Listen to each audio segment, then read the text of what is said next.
fellow Planeswalkers. I'm James. And I'm Paul. And you're listening to the newest episode of the Commander-at-Arms podcast. This week on the podcast, we are talking about our favorite cards from Kamigawa Neon Dynasty that belong in your EDH deck. But before we do any of that, we have our upkeep trigger here. We want to thank all of our patrons. You guys help to keep the lights on here in the studio and also keep us fed. I mean, that's pretty dang important. Also help us to get more content out to your eyes and your ears. So keep out looking for that one.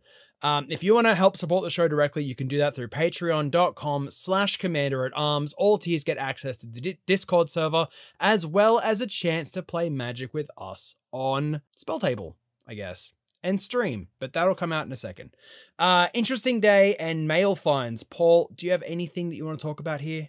Yes, my Stranger Things, among other things, came in, finally. So I will be putting together that deck as soon as I possibly can. I might need to still order a few things for it that I don't happen to be lying around. But that will be coming up soon, and hopefully I can have it up in the next, I'm going to try for the next couple of weeks because I really want to get a streamed game in with it to advertise how much of a genius I am. So keep an eye out on the YouTube channel and the stream for that. I bought something new recently. A card that I don't think I've talked about here on the podcast yet, and if I have, I apologize if it was last week or the week before that.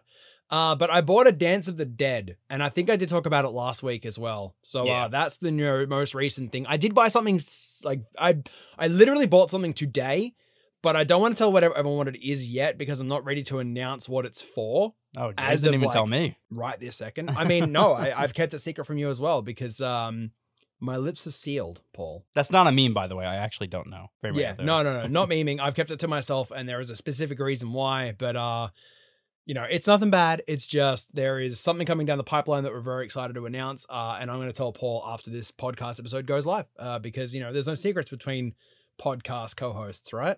Except for right this moment where I have no idea what he's talking about. Yes, exactly. But moving forward, there no more secrets between us. And yeah, so after that, this is where we normally plug our YouTube channel. So go and check us out. It's youtube.com/commanderatarms. You can find all of our deck techs, our unboxings, and any other spicy video content we do, as well as our brand new gameplay series that we are dubbing To the Battlefield. So this is where you get to find those episodes called Commander at Arms To the Battlefield, where we sling spells with your favorite content creators and our friends from Discord and Patreon. So this is why, if you sub to our Patreon, you have a chance to play Magic with us on the Patreon. Now, this is where we would normally plug our stream as well. So go and check us out live on twitch.tv/commanderatarms, where we get all of the content for the YouTube channel. So if you miss it live, you can then catch it up on YouTube. This episode's going to go probably live after. This episode will go live after we've streamed, but this week we streamed with Kevin from the GMGC and our patron, CJ, or as he's known online, Laggy Boy. And I mean, the game was probably fun. We may have had a lot of laughs, and if you missed it, go and jump on the Twitch. Follow us there. You'll get notified when we go live. If you did miss it, don't worry. The EDH gameplay video will go live on the Monday following, so give it a couple days. Give me a chance to actually edit it over the weekend, and I'll get it out to you as soon as possible. Check that one out. It's going to be Commander at Arms To the Battlefield episode 3. So watch out for that one coming out on YouTube on Monday.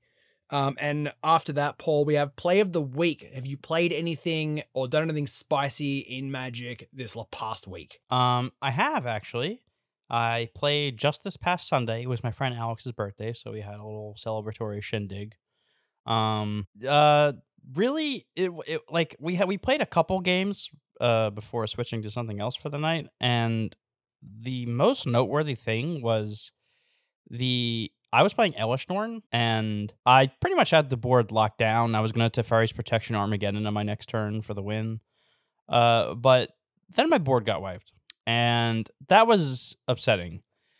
So I spent a couple turns trying to set back up to do the Teferi's Protection Armageddon thing again. And literally, the turn I was going to actually reestablish my board, the Animar player won in a single turn, literally out of nowhere, from 0 permanents on board practically, except for Animar. to game win with Labman. It was unexpected, and really goes to show that you can never really like truly count somebody out of the game. I also know who that Animar player is. Yeah. Yeah, I mean that's very, very true and very, very fair. I've played lots of Magic this week, but I haven't got anything that's noteworthy. I did put a tweet up the other day that I was playing for fun Magic and not for content, and I guess it kind of became content. I managed to pull a win out of my butt, and it was pretty good. It was like casting, and I was like animating. I cast Animate Dead on a karmic guy that was in my graveyard. I cast Prowling Geist Catcher, and I had a sack outlet on board, which was Viscera. I had somebody try to part the exile my Viscera. I was like, okay, cool, no worries. In response, I'll sack everything to the Viscera to be able to scry whatever I wanted to, which is I knew what I wanted to keep on top, which was my Sensei's Divining Top. I then sacrificed the Prowling Geist Catcher. Sorry, I let the part the exile resolve. I was like, yeah, cool, no worries. I'll go and find a land. That's cool. Or maybe it was Swords of Parshos. It was one of them. And then sacked the Prowling Geist Catcher to my I did it before because I didn't have another sack outlet, and I got another sack outlet out of my graveyard, which was Ashnod's Altar, which then gave me more colorless mana to just keep doing what I was doing. And in one of those sack piles, or in the sack pile, was a Zulaport Cutthroat. So every iteration of the loop, I was able to ping my opponents down for 1, and it came out of nowhere. I wasn't expecting it. The board definitely wasn't expecting it, because again, I went from like no permanence to all of a sudden having a field. That let me win the game. Wow, that's exactly the kind of filthy James play I would expect, honestly. Same. If I'm not doing stuff like that, I haven't played Magic. All right, so let's get into this episode, shall we? Because we have like 15 cards to talk about, so it's going to take us a little bit to get through these, but we're going to do it like as seemingly and as painless as possible, and we're going to do this in a specific Wooburg order. There is no ranking to these cards whatsoever. They're just in color order. So it's not like the first card we talk about is the worst one and the last one's the best one. It's just what are the cards in those colors.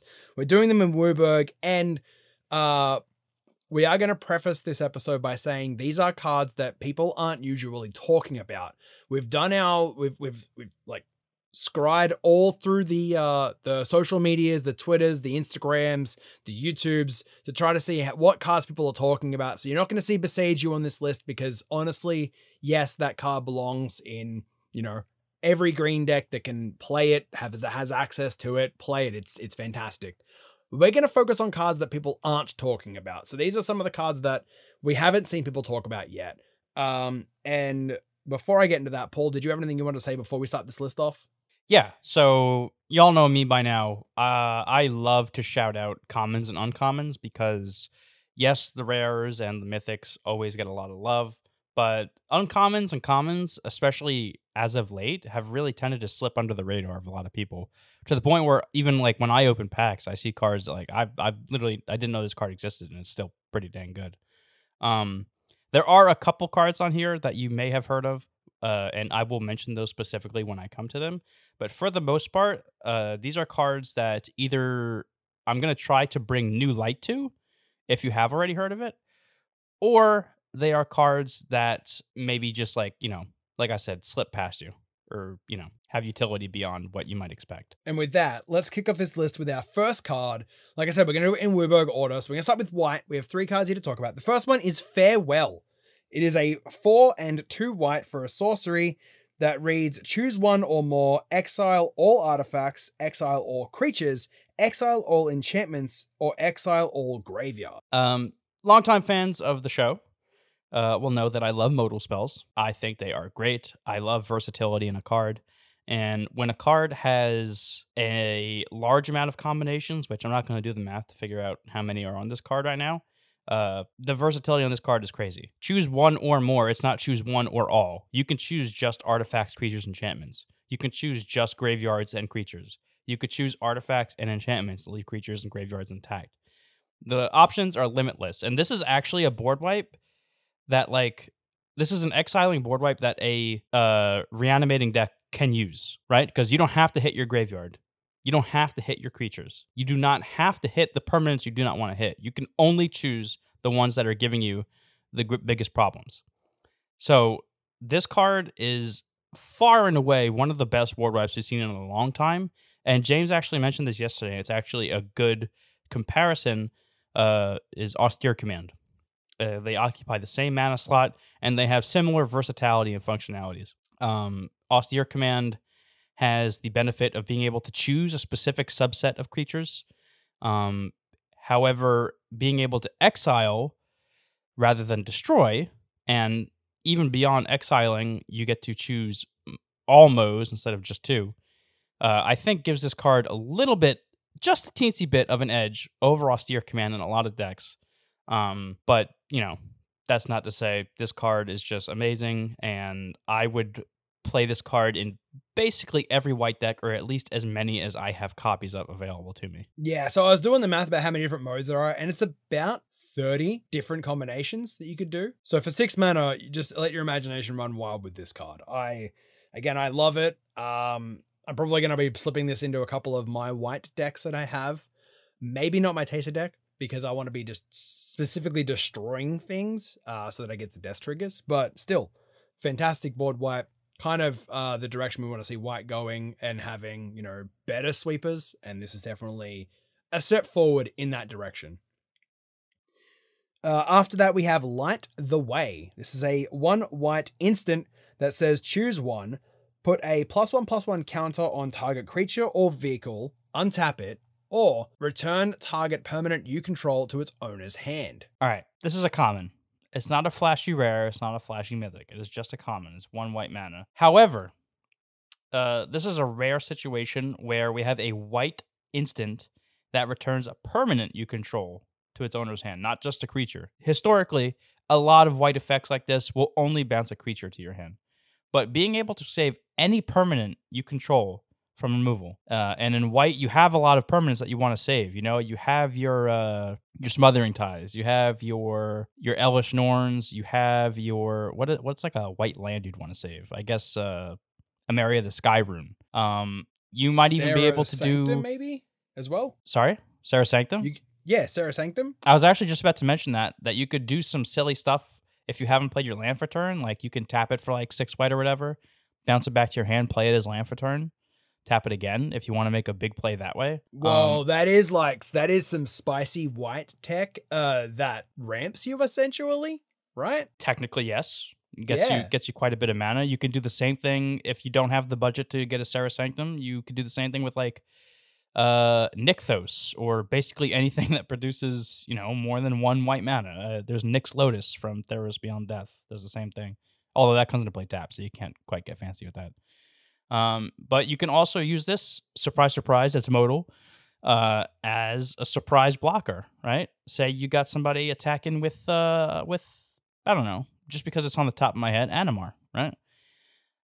You have an artifact creature or a vehicle that you want to block with. You know, you put a counter on it, untap it, and all of a sudden, you just got a huge tempo advantage, which is something that white needs, right? White thrives on tempo. It's what the color does supposedly best. And I just think that this card for a common at 1 white mana, I think is surprisingly playable in Commander.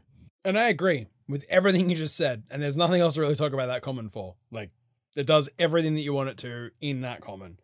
Paul pretty much nailed it on the head there. So moving on, we have a card that I think everybody has seen already, Paul. And that is Lion's Sash. It is 1 and a white for a 1/1 artifact creature equipment cat that has an activated ability of 1 white to exile target card from a graveyard. If it was a permanent card, to put a +1/+1 counter on Lion's Sash. Equipped creature gets +1/+1 for each +1/+1 counter on Lion's Sash and has reconfigure for 2. This card is like, this is one of the only ones on this list that people have heard of. But the reason why I wanted to mention this one specifically is because there's just so much to it. This is a modal card without really being a modal card. It is incidental graveyard hate for an extremely low investment cost. It is mono white, so you can play it in a lot of decks. It is an equipment, so you can tutor it out with like Steel Shaper's Gift or what am I thinking of? Stoneforge Mystic. You can get it with Alesha out of the graveyard because it's a 1/1 creature. You can, if you're in like red white, you have even more ways to get equipment. So it's just like a very easy to find, easily accessible graveyard hate equipment that really, really encourages you to spend your mana a little more efficiently, or take into consideration people's graveyards, because this is something that I think is a very valuable resource in Commander, especially today. People use graveyards in every single color. Even if people say they don't use their graveyard, I guarantee you there's at least one card in their deck that they don't remember that uses the graveyard somehow, some way. And Lion Sash, I love this card. I want more cards like this. I don't think it's too powerful. I think this is like at exactly the right power level for a card of this nature. You know, it's a white scavenging ooze. That's what people have been calling it. That's pretty much an accurate representation of it. Just amazing. And I cannot emphasize enough how playable and how much of a forever card this really will be in our format. Yeah, it goes in SRAM decks so well too, because you're going to be drawing a card off it. It's an artifact. You can search it up, like Paul said, open the armory. You can also get it with, you can get it with Enlightened Tutor as well if you wanted to. You can get it with Enlightened Tutor. You can actually get this with, does Ranger of Eos get mana cost 1? Yeah. Ah, okay, never mind. You can't get it with that. Yeah. You can't get it with Captain Ranger of Eos, which is unfortunate, but also, kind of makes sense, realistically. But there is a Recruiter of the Guard, right? That gets you 2 drops when it dies. Anyway, doesn't matter. Go and search out your library however you can, slap it on the battlefield, and start exiling people's permanents from their graveyard. Just do it. Just get amongst it. And then moving on, Paul, we're going to move on to blue now. So we are going to talk about the first card in blue, which is Inventive Iteration. It is 3 and a blue for a enchantment saga that has the first chapter is return up to 1 target creature or planeswalker to its owner's hand. The second chapter is return an artifact card from your graveyard to your hand if you can't draw a card. And the third chapter is exile this saga, then return to the battlefield transformed under your control. And it transforms into Living Breakthrough. It is a 3/3 enchantment creature Moonfolk with flying that says whenever you cast a spell, your opponents can't cast spells with the same mana value as that spell until your next turn. Yeah, this card is on here because it's big tempo, even on 1 and 2. You don't lose value if you don't have any artifacts to get because you can just draw a card instead. Now, it's worth noting that on chapter 2, if you have an artifact in your graveyard, you have to get the artifact. You can't choose to draw a card instead. But besides the point, just wanted to make that little aside.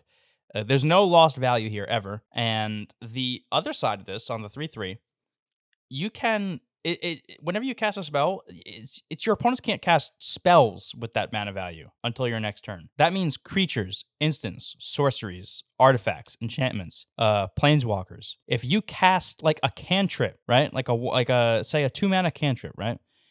Your opponents can't cast any 2-drops, no matter what they are, until your next turn. You don't even have to keep casting spells to make this work. It's just until your next turn. You silence them off of a whole mana cost. That is incredibly powerful. Like, seriously, that is like almost game breaking, in my opinion, at least. I guess the thing that kind of slows it down is the fact that this enchantment is 4 mana. So essentially, without ramp, this comes out on turn 4. You then have to wait 3 more turns. So realistically, you get, like, without, again, any ramp or anything, you're getting to this effect at turn 7. That's still pretty damn good to have this kind of like silencing effect at turn 7. Now, again, with being like, essentially this is it can go in a mono blue deck. It can go in anything that has blue. So Simic would, if you're running like a Simic artifact deck or so, you could run this. I mean, you never have to worry about having artifacts because it draws you a card as well. And then just start casting cards and getting people silenced off of you want to get rid of their ramp, cast a 3-drop. You want to ramp yourself and stop everybody else from ramping? Yeah, cast your Cultivate. It's cool. You want to, get people off of their 4-drops, cast like Thran Dynamo, stuff like that. Really, really cool card and really cool concept of the way they're doing new sagas. The fact that they're exiling themselves and coming back and not just flipping. So they can't really attack, so they can kind of, figure out which ones they want to slow down a little bit. And no, this is perfect. I really do like this card. Yeah, a couple other things I want to note, just little tidbits. First of all, it's an enchantment on both sides, but it exiles itself, then comes back as the other side. So if you have things that trigger off of enchantments entering the battlefield, you actually will get an additional trigger when it exiles and comes back, because it's an enchantment creature on the other side. Also, you would have things that would trigger when a creature came in, right? Like the Great Henge, Guardian Project. Yeah, precisely. Yep. Also, and this statement is kind of speculative. The way Living Breakthrough, the flip side, is worded right now, it doesn't sound like it's a trigger. So as soon as you cast like a 2-drop, your opponents can't like counter it with a 2-drop. I don't think this is a trigger that actually uses a stack. I think it's just when you cast that 2-drop, this happens. It's just a static ability that's applied. I'm hoping there's a little bit of clarification on that later. I might be wrong about that, and it'll make the card a little worse, not that much worse though. But if it does work that way, then that is just incredible. Agreed. Either way, this card is still fantastic. Moving on to the next card here, we have Moonsnare Prototype.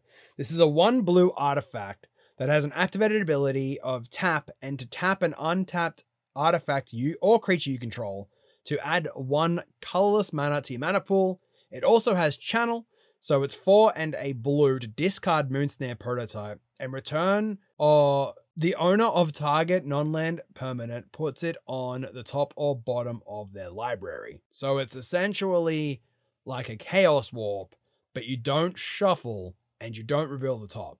You just kind of get to put it on top or on the bottom.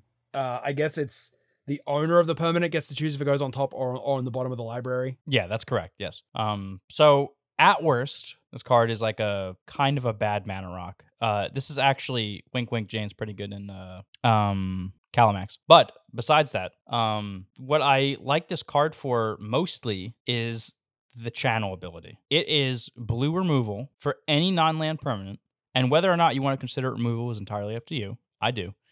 That also can either blank their draw or they just never see that permanent again. So because it's a channel ability, and we've talked about this a bit before, it's very difficult to interact with it. Yes, there are like stifle effects and stuff you can use for this. But for the most part, this ability is going to resolve like 95% of the time at least. And non-interactable removal or hard to interact with removal for like a generic permanent, any non-land permanent, is something that blue doesn't really have a lot of access to. Usually blue deals with things on the stack, which if they put it on the top of their library, not only are they blanking their draw, but you also have another opportunity to deal with that permanent while it's on the stack, just like blue normally does.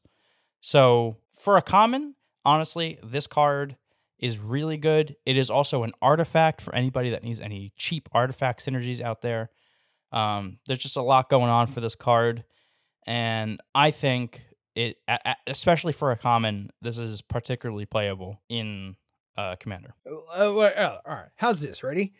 Inventive Iteration. On the on the first chapter, you cast the Moonsnare Prototype for its channel cost. Return something to either the top or the bottom. That's their choice, right? It goes to the graveyard. Then the next turn, the Inventive Iteration would then move to the second chapter, and then you get to return the Moonsnare Prototype back to your hand. And you either get to, I guess, like blue Chaos Warp something again, or you get to cast it for its artifact and use it to tap or untap. You get to tap an artifact or a creature and produce some mana. It's also worth noting, I didn't actually notice the wording on Inventive Iteration. I don't think you actually target an artifact. I think you pick on the resolution of that ability if you have one. So you can actually respond because it doesn't actually say target. Yeah, you can actually respond to the trigger on Inventive Iteration to put the saga counter on it by channeling Moonsnare Prototype and then get it back. Nice. Yeah. Spicy tech. Good soup. That has been my go-to like saying from now on for like a good couple weeks now is good soup. Yeah, smash like on this video if you know that meme. And if you don't, go check out the meme and then smash like on this video. All right, so the last card in blue here we're going to talk about is Thousand-Faced Shadow. This is a 1 blue, 1/1 creature, ninja human with ninjutsu for 2 and a blue, has flying, and says when Thousand-Faced Shadow enters the battlefield from your hand, if it's attacking, create a token that's a copy of another target attacking creature. The token enters the battlefield tapped and attacking. This is one of my favorite cards from this set, like bar none. There's a lot of implications with this card that might not be immediately obvious. So the example I used with James yesterday to explain why I had this one here is, say you're playing Brago. You want to swing, but nobody's open for attacks, but you need to get your Brago trigger. So you swing with everything, Brago gets blocked. As long as you have more creatures than whoever you're attacking, something's going to get through. Whatever gets through, you ninjutsu Thousand-Faced Shadow in, right? You make a token that is a copy of Brago, but it's tapped and attacking. You know, since you're past blockers, that Brago will be unblocked. Yes, you get rid of your original Brago, but you're getting your Brago trigger, right? That thing is going to connect, and you're going to get to blink a bunch of stuff. You can use it. I'll ask you this question, Paul. Are you going to play this in your Brago deck? Yes, almost certainly. I thought creatures were bad in Brago. That's okay. Yeah. All right. All right. That's a reference to I think a couple episodes ago. Yeah, it is. So yeah, I'm definitely gonna play this. Like if I happen to pull one of these, or maybe I'll buy it at some point because I don't think it'll ever be like that expensive. I'll definitely put this in there because I do have a lot of ways as well to bounce creatures back to my hand from the field, obviously. So being able to do that on repeat will be very nice. And yeah, I think this is a really good card. It also flies, so it's hard to get rid of itself. And I don't know. There's really not much else to say about it other than this is a nice way to get to protect an important creature in combat. If you use this on a Blightsteel Colossus, I'm going to judge you. Like to make a token because that's spicy as hell. I love it. You also get to keep the token that you make. It doesn't go away at end of combat or anything, which I didn't even notice until I read the card just now. So just bounce the shadow back to your hand, do it again, make another copy of something. Bob's your uncle. You've got a decent field. Yeah, there you go. Love it. Love it. Fantastic. All right. We're going to move into one more color before we break for an ad here. So we're going to move into black cards, and we're going to start off with Goshintai of Hidden Cruelty. This is 3 and a black for a 2/2 legendary enchantment creature shrine with Death Touch that says at the beginning of your end step, you may pay 1 generic mana. When you do, destroy target creature with toughness X or less, where X is the number of shrines you control. So a lot of people, when they see these shrines, they're like, oh, that's perfect for my shrine deck. Incredible. Can't wait to use it. Which is true. Obviously, it's a shrine. But this is one of the only shrines they've printed where, because it's a creature, it's just like generically pretty good. It is 4 mana. It's a 2/2. But it's got Death Touch. It trades with pretty much anything, and its ability, even if you have only 1 shrine, can still be like pretty relevant. If you're playing against like a token deck where you can like knock off a 1/1 every turn, if you're like it just gets incidental value, and even if you don't get to use that ability, it's still fine. I just think this card is like stone playable in black decks. Like I would play this in Alesha probably. Honestly speaking, as a 2/2 Death Touch. And I mean, there are cards that you can combo with this, I suppose. You can like Toxic Deluge to bring a creature's toughness down to 1. And save yourself a life, I guess. You can I'm trying to think of there's a commander that like it's a green-black commander, I think, and it sets something's base power and toughness to 1. This would be good in that deck. I can't think of the name. It's an older card too. Oh, I was gonna say the one that I rember is the Frost Giant that either set it to 1 or set it to 7. If you could play this card in that deck, that would be sick.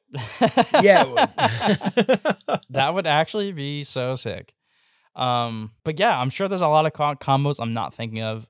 Just from a pure like generic standpoint, this card is at a surface level good. If you have any interactions, or if you can remember the commander I'm trying to think of right now, please let us know.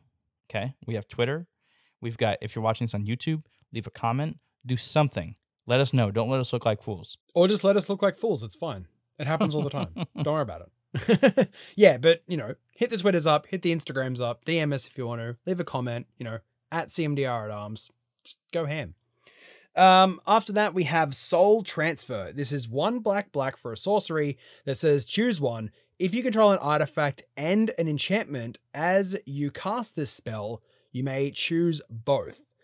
1. Exile target creature or planeswalker, or return target creature or planeswalker card from your graveyard to your hand. This is okay, it's modal. We get it. Paul likes modal cards. But both sides of this modal spell are always relevant. There will often be a creature, maybe even a planeswalker, that you want to get from your graveyard to your hand. Maybe the commander tax has gotten a little too high on your general, and you want to skirt by that somehow. Or maybe there is another problematic commander on the field, or you're having trouble getting through to somebody's planeswalker that's about to ult. These are all situations that come up from time to time. And from time to time, I mean like literally every single game. And if you happen to control an artifact and an enchantment, which is super easy these days with enchantments that make artifacts, such as Smothering Tithe, you just, you have this active a surprisingly amount of the time where you just get to do both. And I always tote around tempo like it's a big thing because I am a mid-range player at heart and tempo is really important to me. And this card is exactly what tempo is. It is a what is the proper term? I guess a 1-for-2, right? You get rid of one of their things, you get something back. Amazing. I would just play this card as a modal card, let alone getting to do both. And you will get to do both at least like 50% of the time. Don't mean to keep throwing out numbers this episode, but that clause will be active more often than you might think it would be. I mean, even if you only get one of it, it's just a strictly better murder. I mean, it's the same price, it's the same speed. Murder destroys, this exiles, so it's automatically better because it can get around indestructible. Returning things back from your to your hand is perfect in any reanimated deck. This is a card that's probably going to see play in my Taser list, even if it's just to say, hey, I'm going to return this creature card from my graveyard to my hand. Yeah, doesn't matter. And that's especially fantastic. So first of all, I want to note that this is a sorcery and murder is an instant. But that aside, there are plenty of times where like one of your in Taser, one of your drainers goes to the graveyard, right? And yeah, maybe you don't want it on the field right away. Maybe you want to sandbag it because you know that you got the win coming up. Or maybe you have a creature that, I don't know, the options are limitless, right? Like getting it to your hand instead of the graveyard has certain implications. Are all of them strictly better? Not really. But it is recursion that you can choose to use, or you can choose to sandbag this as a removal spell, or do both. Great card.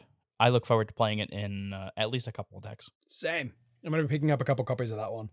Lastly, we have Unforgiving One. This is 2 and a black for a 2/3 creature spirit with menace that says whenever Unforgiving One attacks, return target creature card with mana value X or less from your graveyard to the battlefield, where X is the number of modified creatures you control. And again, a modified creature is anything that is equipped or enchanted with an aura or have any counters on them that aren't printed. Right. So the reason why this one is on here is because it's an efficiently statted creature. It's got a relevant keyword with menace. It's a pretty cheap mana cost at 3. But more importantly, this is like a genuine payoff for, and it feels weird to call them this already, but for modification decks. That just sounds awful. But whatever. I guess that's the term we got to use now.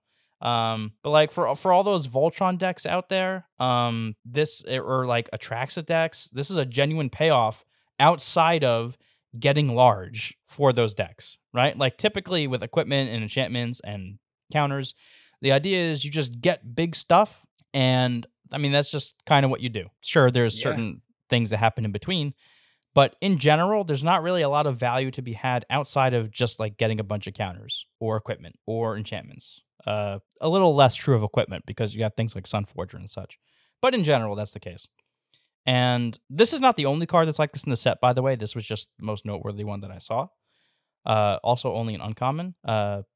Being able to, like, imagine you only need like 2 modified creatures, including this thing, by the way, to get a Stoneforge Mystic back. and then you get another equipment. You That can is actually pretty dope. Yeah, you can if you're playing auras, you can get an Auramancer back for 3 modified creatures. You know, and like since it includes counters too, play what's that card that Marquesa the Black Rose plays? Unspeakable Symbol. Play that. Make as many modified creatures as you want. 3 life each. Pay your price. Sounds good to me. Pay all of my life. Pay 40 life. Doesn't matter. Life is a resource, especially when you're playing with black magic, you know? All right. So that's 3 colors down. We have 2 more to go, but we're going to pass through our combat phase here, and we're going to hear a message from our sponsors right now. Welcome back from that ad break. And we're going to continue talking about our favorite cards from Kamigawa Neon Dynasty that belong in your EDH deck. We've done 3 of the colors, 3 down, 2 more to go. We're going to start this list back off with all of the red cards. So the first one here we have on the list is Fable of the Mirror Breaker. This is 2 and a red for an enchantment saga. The first chapter reads, create a 2/2 red goblin shaman creature token with, whenever this creature attacks, create a treasure token. The second chapter reads, you may discard up to 2 cards. If you do, draw that many cards. And the last chapter says, exile this saga, then return it to the battlefield transformed under your control, and it transforms into, drumroll please, Reflections of Kiki-Jiki. This is a 2/2 enchantment creature, goblin shaman. It's a lot of words. That has an activated ability of 1 mana and tap. Create a token that's a copy of another target non-legendary creature you control, except it has haste. Sacrifice it at the beginning of the next end step. This might be one of my favorite cards from this set, and I'm just going to point out that this is yet another enchantment that also makes artifacts, albeit indirectly. The 2/2s, whenever they attack, make a treasure token. You get to keep those on the field. Those aren't a 1-turn thing. You get a little rummage for chapter 2. And if you do happen to keep that token around, when you flip this enchantment into the Kiki-Jiki wannabe on the other side, which, by the way, does not have haste. OG Kiki-Jiki does. This one does not. You get to actually copy that token if you want to ramp a little more, which really at the core here, this is red ramp that happens to scale really well into even like the mid to late game. And I hate using League of Legends terms for Magic, but like it's just the best thing I can come up with here. It's ramp, it's card draw, and it is a late game resource that you can use as well. There's literally nothing about this card that you wouldn't want in your deck. And that's really just like the best way I have to explain it. For geared players, you can populate those 2/2s that make treasures for whatever that's worth to you. And you can also make tokens of other things to populate on the other side with Reflection of Kiki-Jiki. So for any of those non-legendary value creatures, like maybe an Armada Worm, you can... Well, what else is in there? You can make a copy of... You can make a copy of the wizard that doubles the triggers of shamans and other wizards. Harmonic Prodigy. Yeah, make a copy of that. But I'm surprised you didn't say your favorite card. Like, why wouldn't you make a copy of Godsire? Because it comes out with haste, tap it, and make another 8/8. Honestly speaking, I always forget that card is not legendary. Because it's Godsire, right? I mean, if Godsire was a legendary, you'd be playing that as the commander over playing something else. Absolutely, right? 100%. Yes, like, that would be the deck that I quote bling out end quote. So you just have to bling out your Giro deck because it has a copy of Godsire. It's not the same. My Godsire is blinged out. Yes, it is. It's a hand painted altar. Fantastic. Yeah, and I need the card and also the token that goes with it. But anyway, one big thing that I did actually notice here after Googling Kiki-Jiki, because I wanted to make sure that I said this correctly, this has been mana gated. And for everyone who knows the episode we talked about when we talked to Gavin, is when they decide that an ability is a little too strong, so they kind of put it behind a mana, like a paywall. This is what they've done with the Reflections of Kiki-Jiki. This costs 1 mana plus the ability to tap it, whereas a regular Kiki-Jiki had haste and just needs to tap to do it. So it's a little slower, yes, and again, it has been mana gated, so you are gonna have to pay 1 mana to be able to do this, but still, the implications of having a Kiki-Jiki on the field is still exactly the same. Right, and historically, Kiki-Jiki is just a really good card. this one is going to be no exception, except it also has a couple other resources it provides you along the way. Yeah, it's also a little harder to get off like the Deceiver Rexar Kiki-Jiki combo with this, because you do have to pay that extra 1 mana every single time you want to do it. So I mean, if you find a way in at least Izzet to make infinite mana, I mean, I'm looking at you, ISO Rev. That just automatically untaps, since you wouldn't even need the Deceiver Rexar. It would just untap itself with ISO Rev, and you're off to the races at that point. Yeah, I also want to point out an interaction here, because since this is coming out in a newer set, there's probably some newer players. Reflection of Kiki-Jiki says sacrifice the token at the beginning of the next end step. If you are in end step and you make a token of something, and this is for original Kiki-Jiki too, you will keep that token until the next end step after that one, because you've already passed the beginning of that end step. And that is actually really good tech for any new players out there listening to this, because myself have been caught in those situations before where it's like, oh, you know, like I'll just do this now, and oh, you know, I've done it with like flicker spells more often than anything else. So yeah, just watch out for those little wordings and the timings of things, and yeah, you'll be all good.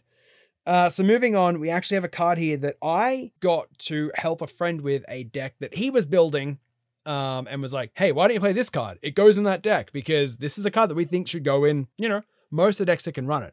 And that is Lizard Blades. It is 1 and a red for a 1/1 artifact creature equipment lizard. It has double strike. It gives equipped creature double strike and has reconfigure 2. This is a card that most people probably do know. It is a rare, and it is very reminiscent of a card called Fire Shrieker. This one is power creeping Fire Shrieker a bit, but it's okay because this is color locked. It is red. And I actually really like that Wizards is experimenting a little bit here by power creeping cards that are generically powerful, but locking them into a single color. I think it is a nice way to balance it out a little bit, but also give that color a unique identity and a little more punch, you know, to pack compared to other colors. So I'm very much okay with Lizard Blades, power creeping Fire Shrieker. I think it's great. I think it, again, being a 1/1, you know, blah, blah, blah, Alesha, blah, blah, blah. It's just really cool. It itself has double strike as well, which is relevant, I'm sure, for reasons that I'm failing to think of right now, just because we're recording and I'm on the spot here. Nothing really comes to mind immediately, honestly. But if you have a deck that's looking to just go facey smashy, then this is a great option for you to do that. It's extremely cheap, extremely inefficient, extremely efficient. It's 2 mana and 2/2 equip, and that's really it. Honestly, it's just a hard to remove piece of tech, I suppose, for all those combat based decks out there. I mean, it gets punches in as early as turn 2, and in Commander, getting 2 points of damage in at the start of the game doesn't seem like much, but you are 2 points of damage closer to killing that player. So I mean, you bring it down, it's a creature on turn 2, hell yeah. Next turn, swing in at somebody for 2, or, you know, equip it to something else, make that swing in for double strike, unequip it, you then have a double striking blocker if you really wanted to.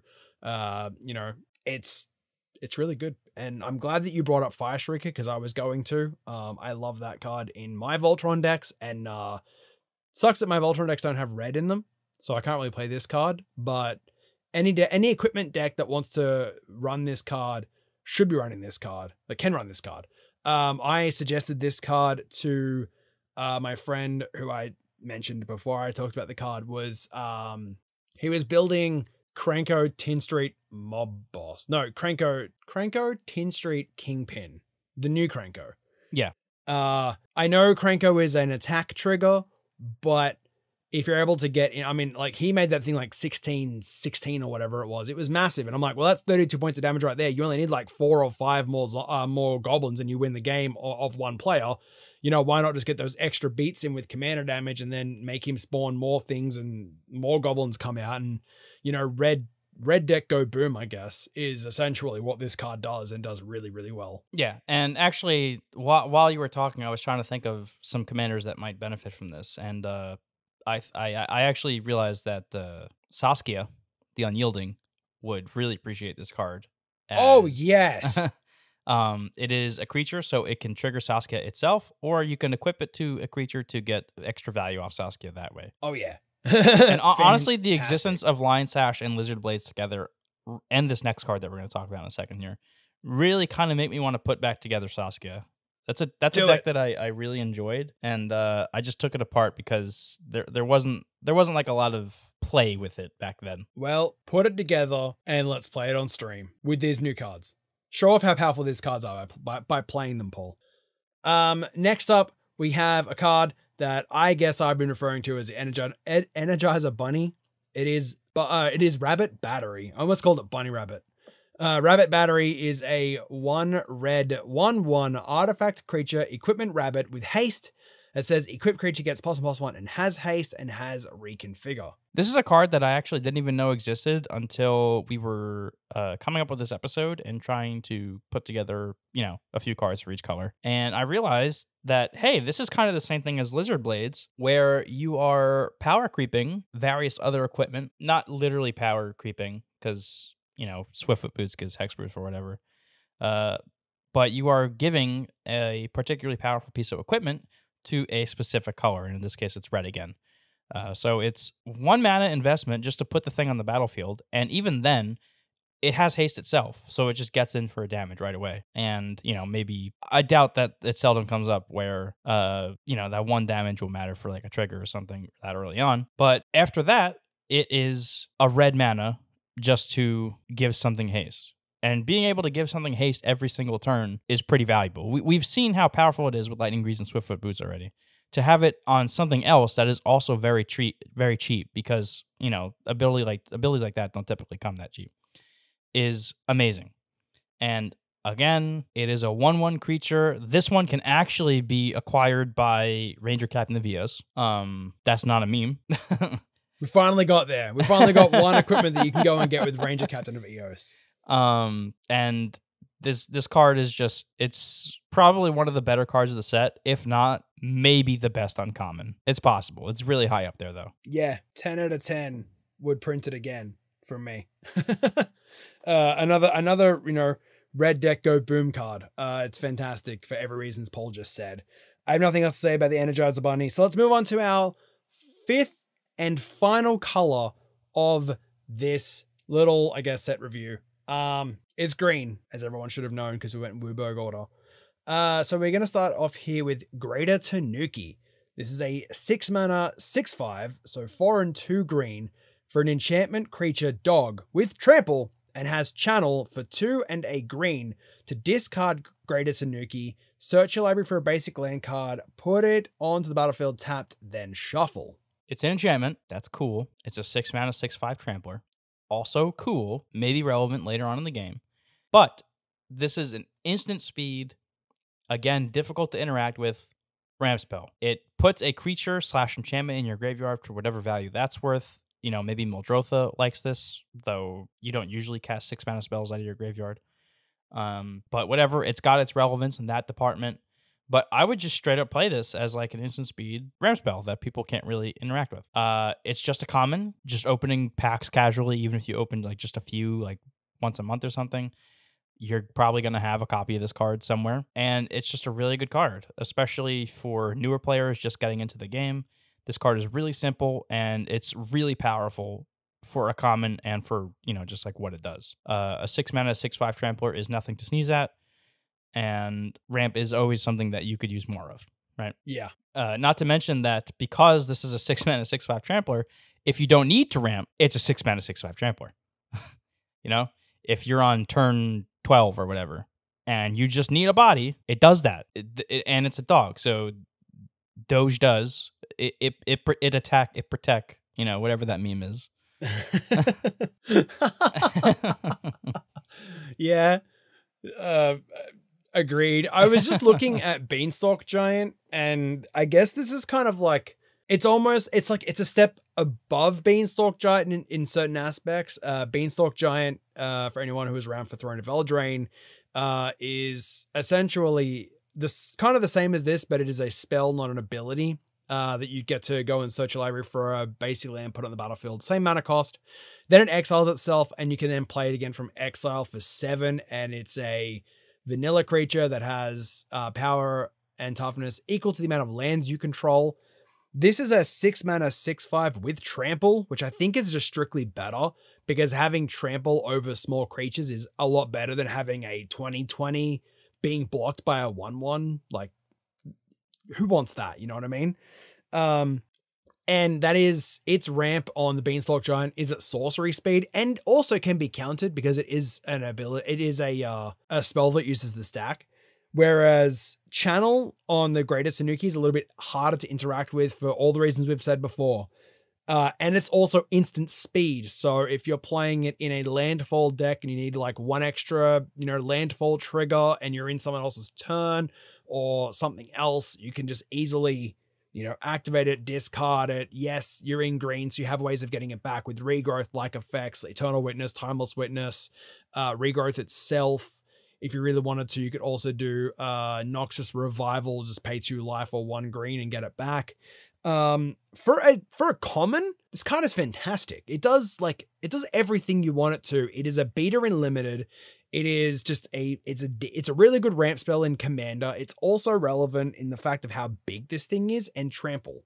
I mean, it's fantastic. Like, you should be playing this card. As I'm talking about it, I want it for Old Gnawbone. Yeah, honestly, like, I don't know. Old Gnawbone is like, I know this is a little bit of a ironic statement, or not ironic, but like, it sounds like it wouldn't be true, but it's actually tough to find slots in Old Gnawbone, especially since a lot of the ramp comes from the big Dargon himself. Yes, but it's getting to that big dragon himself, or herself, sorry. Yes, it is her, because it is Clawgilly Amatar. It's getting to that dragon herself that is kind of sometimes difficult to do. So having it on a creature, having like the modal ability being, I can use this as ramp early game, and then later I can just play it out of my graveyard. That's fine. No worries. I have that many different kind of effects that get it out of the graveyard. Awesome. And then if I don't need the ramp, it's a 6 mana 6/5 with trample that's going to come down, deal 6 damage, and grant me 6 treasures. Yeah, you know what's cool about Old Gnawbone is that actually every single green card that we're about to list here is playable in Old Gnawbone. Yeah, I think you and I are going to have to go back and retool Old Gnawbone a little bit, because there have been some significant cards printed since we built that deck, and maybe a revision episode wouldn't be too bad, or a revision video, sorry. Yeah, and a revision moving of every single one of my decks. But anyway, yeah, moving on. Yeah. Moving on, we have Shigeki Jukai Visionary. This is 1 and a green for a 1/3 legendary enchantment creature snake druid. It has an activated ability of 1 and a green, tap. Return Shigeki Jukai Visionary to its owner's hand. Reveal the top 4 cards of your library. You may put a land card from among them onto the battlefield tapped. Put the rest into your graveyard. And it has channel for XX green. You can discard Shigeki. You get to return X target non-legendary cards from your graveyard to your hand. This is a rare example of a card that can be a commander, sure, but it's also got utility in that it is an enchantment, it is a creature, it is only a 1/3, it is only 2 mana, it is ramp, it is recursion, it is basically everything that you'd want in a single card in a nice, compact little package. Muldrotha decks will love this. Old Gnawbone would love this. This is a regrowth that, again, since it's on channel, very difficult to interact with. It is card advantage. Not really card advantage, but it's a little bit of ramp. But technically, it's card advantage if you're playing a graveyard-oriented deck. It comes back to your hand. So for Colon even, this is a good card because you can return it to your hand, replay it, get the Colon trigger, blah, blah, blah, whatever the case may be. Because it returns itself back to the hand, you always have access to a channel ability. You're not locking yourself out of channel by playing it. This card is just really good, really cheap, and honestly, I'm looking at the prices here, and it's really shocking to me that this card is actually less expensive than Lizard Blades. Yeah, this card's like a buck. Just a really good card, and I would expect to see this a lot. Again, I would expect to see this a lot. I don't think we actually will. But you can definitely expect me to be playing this in a lot of decks. I will also be picking up at least 4 copies of this card. Give me a playset. $4, it's nothing. I'll be getting 4 copies of Shigeki as I need it for most of my green decks, especially Old Gnawbone. Because like Paul said, you get a board wipe, you just, channel Shigeki away. Who cares? Get all those creatures back, play them again with the billions amount of money you get in Old Gnawbone. Bob's your uncle. Tulane, same thing for everything Paul just said. Play this as your commander even. Pull it back to your hand, channel it out, discard it, put it back in the command zone, pay 2 extra mana for it. You're in green. How many rare spells do we have in green? Hold on, I'll wait. Oh yeah, it's an absolute shit ton. You're going to be having mana coming out of the wazoo. So why not make a metric butt ton of mana and then have something to sink it into by just sacrificing stuff? Oh man, did I just come up with a mono green aristocrats deck? I think I just did. I had a mono green reanimator deck at one point. I didn't actually build it, but I had the list put together. Yeah. All right, we're doing this. Paul and I owe you guys a lot of deck techs. We're gonna make sure we get more deck techs out to your eyes, and watch out because Shigeki Reanimator might be one of them. Moving on from there, we have Spinning Wheel Kick. This is double X, double green for a sorcery that says target creature you control deals damage equal to its power to each of X target creatures and or planeswalkers. So this is a seemingly innocuous card in that it is 4 mana basically to have a one-sided fight. But where it gets interesting is when you go beyond that, right? One-sided board wipes are not something that happen very often. If at all. The only ones that really come to mind are ones that are like chosen one-sided board wipes, like Austere Command we mentioned earlier. And there's like Alpha Brawl and Overwhelming Forces, which are both like really expensive in terms of mana cost. But anyway, you've also got Ingarrick's Wake and Cyclonic Rift. Yeah, I guess. But again, really expensive in terms of mana cost, like 7, 9, blah blah blah. But here, we have a versatile card. You can kill 1 thing, you can kill 2 things, you can kill 3 things. And yes, it costs 2 mana for each target, basically. But A, this can target planeswalkers, and B, it is one-sided. So if you have something that has Death Touch, which is popular in green, like say Atraxa or something like that, you can actually just straight up kill the thing no matter how big it is. It also has, if it has other keywords like Lifelink, you still get that as well. And this is just a really great mana sink for, like James just mentioned, Old Gnawbone. Green decks tend to have a lot of mana, but sometimes you just fall victim to not really having anything to do with it. And that's exactly why in a lot of my green decks, I try to play the Great Aurora. But this is like another mana sink option, if that's something you like to do. And I know pretty recently, we actually got that Hydra that really likes X spells. Right? This would be pretty good there. Yeah, this would be pretty good there. And I just think that it's a great card. Green removal is not something that happens very often. So when we do get it, I think that we need to evaluate it at a different level than we do removal for other colors. Yeah, it's like fighting, but if you had First Strike, because you're only dealing the damage to them. So you're like full on kicking them in the face. And all I really want to see now is Old Gnawbone herself spinning Wheel Kick like 1/1s into the ground. That would be pretty epic. Not gonna lie. Right? Right? And with that is the 15 cards from Kamigawa Neon Dynasty that we believe belong in all of your EDH decks. If you want to tell us if we're right or if we're wrong, you can continue the conversation with us on Twitter or Instagram at CMDR@arms. If you're watching this on YouTube, don't forget to hit the like button, subscribe, ring the bell for notifications, and never miss an upload from us ever again. And also leave a comment with your favorite card from this list. If you're not watching this on YouTube, go and check out our YouTube channel. All of our content goes up on there. It is youtube.com/commanderAtArms. If you want to watch us play Magic with your favorite content creators and our friends and patrons, you can do that on Twitch. Our link is twitch.tv/commanderatarms. Come and hang out with us. Say hi. Tell us your mum sent you. Why not? If you want to get any of these cards or any sealed product from Kamigawa, Neon Dynasty, get them shipped directly to your house, support local game stores, and helping us in the long term, you can do that through our TCG affiliate link, which is tcgplayer.com/commanderatarms. If you want to rep a Commander at Arms shirt if you want to rep a Commander at Arms logo across your chest, you can do that through the link in the description below. We'll have a link to the Bad Fred Design Co. Etsy page that hosts all of our merchandise. Go and check out their stuff as well. They've got immaculate wooden products. Go and check it out. If you want to support the show directly and have a chance to play Magic with us on stream, you can do that through our Patreon, which is patreon.com/commanderatarms.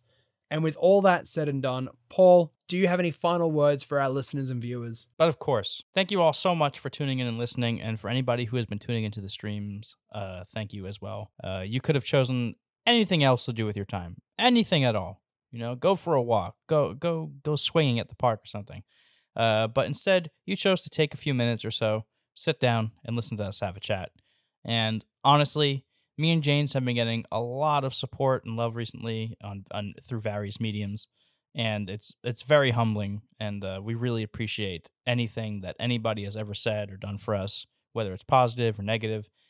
We appreciate all of the help that we can get and all of the support. So thank you for doing that. If you are enjoying what you're listening to, take our name down to your local game store or your friend group and be like, hey, I just listened to these guys, Paul and James. They were having a chat about some Kamigawa cards that I didn't really, I didn't consider them in the light that they provided. Just get our names out there. Let us hear from more people, and the more people we hear from, the better. Or better yet, play one of these cards from our list. And when someone asks you why you're playing that card, just, whiffle slap down our name on the table and be like, check this episode out because this is why I'm playing it. And with that, I'm James. And I'm Paul. And you've been listening to the newest episode of the Commander at Arms podcast. And remember, arm yourself with knowledge. Peace. See ya.